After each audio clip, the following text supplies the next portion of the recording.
so inda kai connecting wallet ɗinka na FAW, so na sani cewa sun sauke wannan connecting wallet ɗin.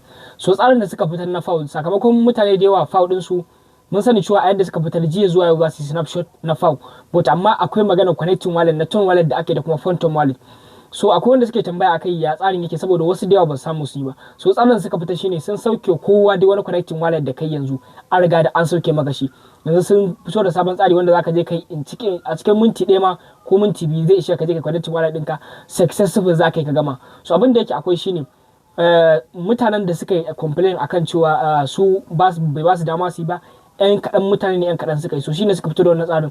In dai har ka je kai yanzu za ka ga dalla abin yayi. So akwai wani tax da suka fito, idan ka shiga wajen tax za ka ga wannan hoton ya fito maka. So da ka taba hoton zai nuna maka wajen da ka je ka connecting, da ka taba zai baka da baka connecting wallet naka na ton kifa ko kuma duk wani ton wallet da zaka connecting da ita. Na ƙasa kuma zaka connecting na phantom wallet naka, da ka shiga zai baka da baka connecting da zai kai phantom zaka connecting da kara zai sa maka tick. So idan har ka gama za ka ga idan ka shiga wajen wallet din za ka ga wallet address ko guda biyu ya fito maka haka. So shine yayi daidai, in dai kai haka yayi daidai. So wanda bai samu yayi ba ka samu ka yi shi, wanda bai samu yayi ba ka samu ka yi shi.